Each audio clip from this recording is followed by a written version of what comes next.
I was 5 when I asked the question my mother had probably been dreading, but she handled it very well. "Your dad's name is Harry Wolfe," she said. "He lives with another lady. They got married after you were born. We don't see him. He doesn't see us." I was 5. I accepted that and went off to play. A little bit later, she ruffled through her drawers and she came out with a photo of a blonde man wearing racing silks. And she said, "This is a photo of your dad. You keep it safe." A few months after that, Mum came to me again and she said, "Do you remember I told you about your dad?" I hadn't forgotten. I had the photo. "Your dad and his new wife had another little baby girl. So you have a sister, but remember, we don't get to see them and they don't get to see us." I was living in a house full of adults. My mother, my auntie, my grandparents. A sibling was the one thing I wanted more than anything else in the world. And now I had one. It was like having an imaginary friend, a secret sister. But the catch was, she was real. And one day I would get to meet her and maybe we could be best friends. As I started to grow up, I gleaned more information about Harry, mostly from my auntie and my gran. They were insistent that I knew that he was short, something that didn't really compute because weren't all jockeys short? And they also told me that he had false teeth. So I would sit there sometimes and I would tap my teeth, just checking to make sure they were strong enough because I didn't want this to be a genetic flaw that came down to me. At 16, my auntie told me she had found another birth announcement. In the paper, Harry and his new wife had welcomed another child, a boy. The notice read, "The stable is now full." So Harry had his perfect family. Where did that leave me? Harry was an abstract concept, not a dad. He had given up that right. He had abandoned me when I was little. I thought of him more as a sperm donor than a parental figure. But siblings, there were 3 of them. And it was an itch that one day I knew I would have to scratch.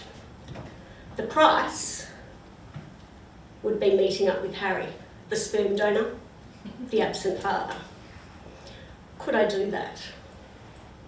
At 18, I decided to scratch. I rang every wolf in the book. No Harry. Now, Perth is a little place, so I put out the word that I was looking for my dad. And I found out he'd moved to Port Hedland. That was a bit of a problem. So I told everyone I knew who might possibly know someone who was in Port Hedland that I was looking for Harry and gave them my phone number. Eventually, the message got to Harry.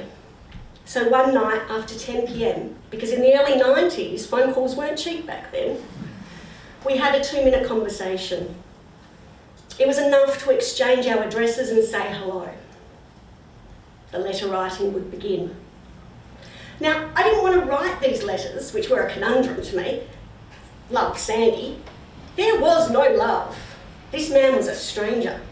I did not want to write from Sandi because, well, as much as I felt formal and distant to this man, I didn't really think I should let him know that this early in the game.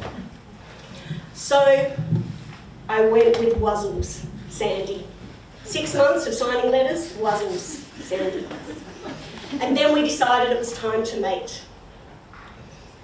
I booked my holidays, Harry booked me a ticket, and I got on a very tiny plane to go to Port Hedland. And as the turbulence bounced the aircraft up and down, I wondered if I was doing the right thing. Would I like this man? Would he like me? Would he recognise me? Would I recognise him? I got off the plane at midnight and a very short little man strutted towards me. He was shorter than I was. And it made me smile because everything my gran and aunt had been saying suddenly made sense. Harry took my smile as a welcome and embraced me. I backed right off. I'm not calling you Dad, you have to earn that right. Angry teenage bluntness. We drove back to Harry's house. Because it was midnight, everyone else was asleep. I sat with my back in the kitchen chair, very firmly resisting the urge to cross my arms and glare across the table, while Harry chain smoked. I came to see you several times when you were a baby, he said. I hadn't known that. This was new information. But I kept my face blank. He said, and then my mates started talking. My career was taking off. I was earning a lot of money.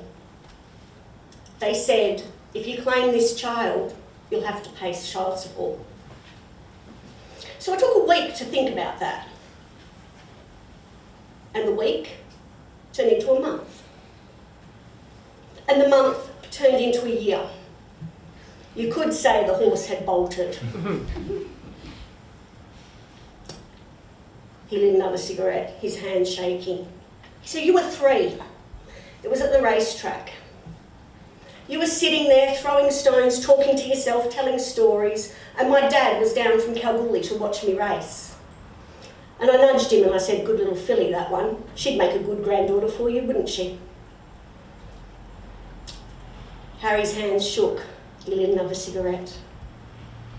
My dad knew who you were. Everybody knew who you were. It wasn't a secret.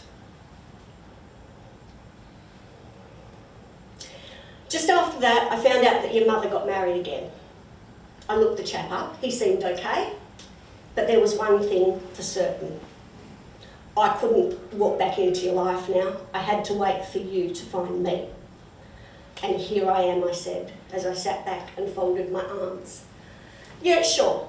I was 19 and I knew the stupidity of 19-year-old boys. So I completely got where Harry was coming from. The 19-year-olds I knew, they'd probably make that mistake too. But knowledge and acceptance, 2 different journeys, and I was only partway there. For the next few years, on and off, our contact was sporadic. I could blame the fact that I was a city girl, that he was a country boy, but the truth is I kept him at arm's distance, an endless punishment for the sin of abandonment. When my son was born and the Wolf family moved down to Gamalling from Port Hedland, things changed.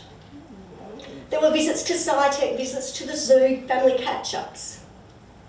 Life was good. But Harry was always Harry, never Dad. He never tried to make up for the lost years and he never tried to parent me because he knew that time had gone.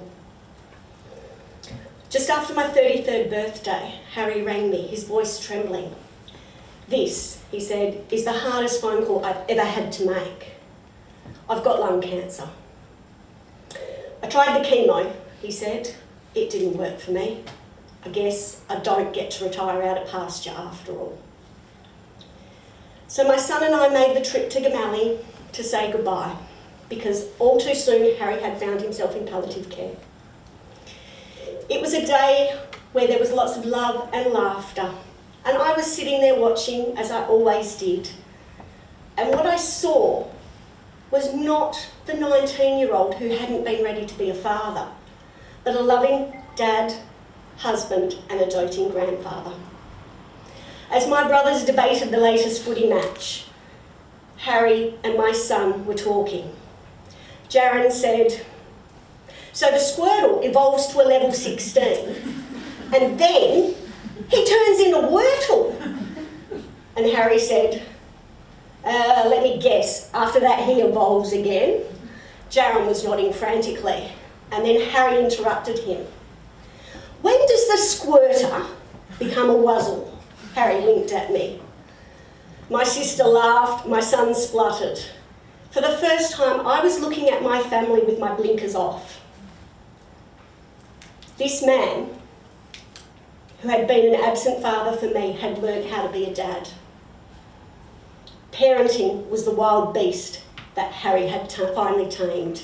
And as a granddad, he was a thoroughbred. Harry had hit his stride.